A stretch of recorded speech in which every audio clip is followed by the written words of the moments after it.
ஹஜ்ஜி மாசத்தினுடைய மிகப்பெரிய ஒரு சிறப்பு என்னவென்றால் அரபாவுடைய நோன்பு. நபிகள் நாயகம் ஸல்லல்லாஹு அலைஹி வஸல்லம் அவர்கள் சொன்னார்கள், இந்த சௌமி யௌமி அரஃபா, அரபாவுடைய நாள் நோன்பு, அரபாவுடைய நாள் நோன்பு நான் ஆதரவு வைக்கிறேன்.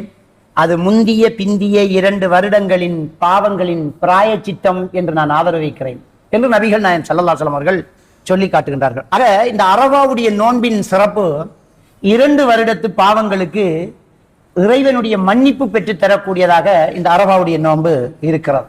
அரபா என்பது ஒரு இடம், நம்ம எல்லோருக்குமே தெரியும். அந்த புனித பிரதேசங்களாக இருக்கக்கூடிய அந்த மக்கமா நகரத்திலே இருக்கக்கூடிய ஒரு இடம் தான் அரபா, முஸ்தலிஃபா, மினா. இதுவெல்லாம் ஹஜ்ஜி கிரிகைகளுக்கு அவசியமான முக்கியமான இடங்கள்.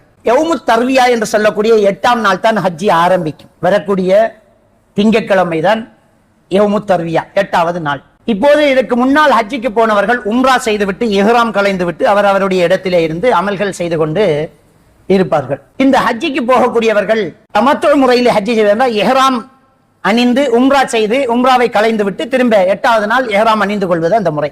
பெரும்பாலும் அந்த முறையிலே தான் நாம் எல்லாம் ஹஜ்ஜிக்கு போகிறோம். அந்த ஹஜ்ஜி செய்யக்கூடியவர்கள் உம்ரா செய்து விட்டு இஹ்ராம் கலைந்து விட்டு வரக்கூடிய திங்கட்கிழமை மீண்டும் இருக்கக்கூடிய இடங்களில் இஹ்ராம் அணிந்து விட்டு தல்பியா சொல்லிக்கொண்டு மினாவை நோக்கி போவார்கள். அது ஒரு புனித இடம். அந்த மினாவிலே 8ஆம் நாள் அசர் லொஹரை எல்லாம் சுருக்கி தொழுவார்கள். அப்படி தொழுது விட்டு அங்கு இரவு தங்கி செவ்வாய்க்கிழமை அதிகாலை புரை 9 அரபாவுடைய நாள் அரபாவுக்கு ஹாஜிகள் போவார்கள். ஹாஜிகள் அரபாவுக்கு போனால் ஹாஜிகள் நோன்பு பிடிப்பதில்லை. ஏனென்றால் நபிகள் நாயகம் ஸல்லல்லாஹு அலைஹி வஸல்லம் அவர்கள் அரபாவுடைய நோன்பு 2 வருடத்தின் பிராயச்சித்தம் என்று சொன்னபோது மதீனாவில் இருக்கும்போது மக்கள் எல்லாம் அரபா நோன்பு நோற்றுக் கொண்டார்கள். நபிகள் நாயகம் ஸல்லல்லாஹு அலைஹி வஸல்லம் அவர்கள் ஹஜ்ஜிக்காக அந்த சஹாபாக்களை கூட்டி போகின்ற போது அரபாவிலே நிற்கும் போது நோன்பு பிடிப்பதா இல்லையா என்று அவர்களுக்குள் சந்தேகம் வந்தது. இன்றைக்கு நோன்பா? காலையிலே எல்லோரும் என்ன செய்வது என்று தெரியாமல் தங்களுக்குள் பேசிக் கொள்கிறார்கள். நோன்பா நோன்பா நோன்பா என்று பேசிக் கொள்கின்றார்கள். அவருடைய மனைவியாரிடம் போய் கேட்போம். உம்மு சலமா ரலியல்லாஹு தஆலா அவர்களிடம் போய் கேட்கின்றார்கள், அல்லாஹ்வுடைய தூதர் நோன்பா? எனக்கு தெரியாது. அதற்கு ஏன் இவ்வளவு அலைச்சல்? ஒரு கோப்பையிலே பால் எடுத்து இதை கொண்டு போய் நபியிடம் கொடுங்கள், குடித்தால் நோன்பில்லை, குடிக்காவிட்டால் நோன்பு. இதுக்கு ஏன் இவ்வளவு அலைய வேண்டும் என்று ஒரு தீர்வுக்கு ஒரு வழியை சொல்லிக் கொடுக்கின்றார். பெருமானார் ஸல்லல்லாஹு அலைஹி வஸல்லம் அவர்கள் ஒட்டகத்தில் அமர்ந்திருக்க பால் கோப்பை கொண்டு போய் கொடுக்கப்பட்டது. அமர்ந்தவாறே பாலை அருந்தினார்கள். ஆகா, நோன்பில்லை என்றார்கள். எனவே ஹாஜிகள் நோன்பு நோட்பதில்லை.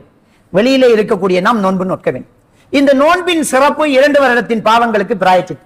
நோன்பை பற்றி அல்லாஹ்வுடைய தூதர் ஸல்லல்லாஹு அலைஹி வஸல்லம் அவர்கள் சொல்கின்றார்கள், சௌமி யௌமி அரஃபா, அரபாவுடைய நாளின் நோன்பு அப்படி என்கின்றார். அரபாவுடைய நாளின் நோன்பு என்றார்களே, 9வது நாள் நோன்பு என்று சொல்லவில்லை. பிறை 9இல் நோன்பு நோட்பது என்ற ஒரு வார்த்தையை அல்லாஹ்வுடைய தூதர் சொல்லவில்லை. அரபாவுடைய நாள் நோன்பு என்றார்கள். அரபாவுடைய நாள் நோன்பு என்று சொன்னதனால் நமக்குள் இந்த பிறை விவகாரம் இருக்கிறது. இன்டர்நேஷனல் பிறை, லோக்கல் பிறை. அந்த பிறை விவகாரத்திலே லோக்கல் பிறை தான் சரி என்று சொல்லக்கூடிய அறிஞர்களில் பெரும்பான்மையானவர்கள் அரபாவுடைய நோன்பில் மற்றும் அரபா நாள் நோன்பு என்றுதான் ஹதீஸில் வருகிறது. பிறை 9ஆம் நாள் நோன்பு அப்படி என்று வரவில்லை. ஏனென்றால் அடுத்த மாதம் முஹர்ரம். இந்த முஹர்ரம் மாசத்தில் 2 நோன்பு இருக்கிறது. அதுக்கு பெயரே யௌமு தாசிஆ, 9ஆம் நாள் நோன்பு. ஆஷுரா நோன்பு, தாசுஆ நோன்பு என்கிறோமே. தாசுஆ என்றால் 9வது நோன்பு, ஆஷுரா என்றால் 10வது நாள் நோன்பு. இது அரபு நமக்கு எல்லாருக்குமே தெரியும். ஆஷராண்டா 10, ஆஷராண்டா 10வது, ஆஷரா நோன்பு. திஸ்ஆண்டா 9, தாசுஆண்டா 9வது. அப்ப தாசுஆ, ஆஷுரா, தாசுஆ. அப்ப அந்த நோன்பை பிற கணக்குல சொன்னாங்க ஸல்லல்லாஹு அலைஹி வஸல்லம். 9வது நாள் 10வது நாள் இருந்தாங்க. ஆனா அரபா நோன்பை சொன்னாங்க சௌமி யௌமி அரஃபா, அரபாவுடைய நாள் நோன்பு அப்படி சொன்னாங்க. அதனால லோக்கல் பிறைதான் சரி என்று சொல்லக்கூடியவர்கள் அல்லாஹ் அவங்களுக்கு அருள் செய்து அவங்க அதை சரி காண்றாங்க. அவங்கள வழிகேடுன்னு நம்ம சொல்லல. ஆனா அதை சொல்லக்கூடிய அறிஞர்களில் பெரும்பாலானவர்கள் இலங்கையிலேயே நம்ம ஊர்லயே அரபா நோன்பை பொறுத்த வரைக்கும் அதை ஹாஜிகள் அரபாவில் தரிவடும் போது பிடிக்கிறாங்க. அந்த விஷயத்துல அவங்க இறங்கி வராங்க. ஹாஜிகள் அரபாவில் தரிவடும் நாள் தான் அரபா நாள். இன்னைக்கும் அரபா இருக்கு. அரபா இன்னைக்கு இல்லையா? நேத்து இல்லையா அரபா? நாளைக்கு இல்லையா அரபா? அரபா எப்பவும் இருக்கு. அது ஒரு ஊரு, அது ஒரு இடம். அரபா எப்பவும் தான் இருக்குது. அரபாவுல மக்கள் ஹாஜிகள் போய் நின்றா தான் அது அரபா நாள், இல்லாட்டி அரபா நாள் கிடையாது. இன்னைக்கு அரபா நாள் சொல்ல முடியுமா? அதான் அவங்க ஒருத்தர் போகலையே. நாளைக்கு அரபா நாள் சொல்ல முடியுமா? எப்ப போறாங்களோ அப்பதான் அரபா நாள். லைவா காட்டுறான் ஆஜிகள் அரபாவில் இருக்கிறாங்க. நம்முடைய முஸ்லீம் நிகழ்ச்சியில காட்டுறான், நியூஸ்ல காட்டுறான் ஆஜிகள் அரபாவில் தரிவறாங்க. கண்ணை விரிச்சு பார்த்துக்கிட்டு நாளைக்கு தான் நாங்க நோன்பு வைப்போம். அது முட்டாள்தனம் இல்லையா? அரபாவுடைய நோன்பு அரபாவில் மக்கள் நோன்பு இருக்கும்போது தான் பிடிக்கணும். அதனால செவ்வாய்க்கிழமை தான் அரபாவுடைய நாள். அதனால அறிவிச்சுக்கிறோம், செவ்வாய்க்கிழமை நம்ம என்ன செய்யணும், திங்கக்கிழமை இரவு நம்ம சகர் செஞ்சு செவ்வாய்க்கிழமை நோன்பு பிடிச்சு கொள்ளணும். அந்த நோன்பின் சிறப்பு 2 வருடத்தின் பாவங்களுக்கு பிராயச்சித்தமா இருக்கும்.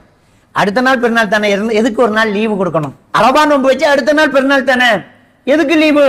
அடுத்த நாள் பெருநாள். எனவே புதன்கிழமை நம்ம என்ன செய்யணும், பெருநாள் கொண்டாடணும். எனவே அன்புக்குரிய இஸ்லாமிய சகோதரர்களே, அரபாவுடைய நோன்பை பிடிப்போம், அதன் மகத்துவத்தை எடுப்போம். இந்த சடங்கு சம்பிரதாயங்கள் முழுக்க முழுக்க இப்ராஹிம் நபி நமக்கு காட்டி தந்த வழிமுறைகள். அந்த பெருநாள் தினத்தில் பெருநாள் தொழுகை தொழுது முடிச்சதுக்கு பிறகு நம்ம உலுகியாவை கொடுப்போம். உலுகியா கொடுக்கறது நீயத்து வச்சவங்க இருப்பீங்க. நீயத்து வச்சத்துல இருந்து நகம் களைய மாட்டீங்க, முடி வெட்ட மாட்டீங்க, மீசை கத்தரிக்க மாட்டீங்க, அவரத்து முடி அக்குள் முடியெல்லாம் இறக்க கூடாது நீயத்து வச்சுட்டோம்னா. அப்ப அந்த அறுத்து பலியிட்டது பிறகு அதை செஞ்சிடலாம். அது தொழுகை முடிஞ்சது பிறகு தான் அறுத்து பலியிடணும். தொழுகைக்கு முன்னால அறுத்து பலியிட்டால் பெருமானா ஸல்லல்லாஹு அலைஹி வஸல்லம் சொன்னாங்க, அது நீங்க உணவுக்கு கொடுத்தா தான் எடுக்கப்படும், உலுகியாவா எடுக்கப்படாதுன்னு. அதுக்கு பிறகு கொடுத்தா தான் அது என்ன உலுகியாவாக இருக்கும். அப்படிங்கிறத நாம என்ன செய்யணும், தெளிவாக புரிஞ்சு கொள்ளணும். எனவே அந்த அடிப்படையில உலுகியா கொடுக்கக்கூடியவங்க பெருநாள் தொழுகைக்கு பிறகு அந்த உலுகியாவை நாம கொடுத்து கொள்ளணும். இந்த சடங்கு சம்பிரதாயங்களை செய்வோம். இந்த உலுகியா கொடுக்கிறதே இப்ராஹிம் நபியினுடைய ஒரு தியாகம் தான்.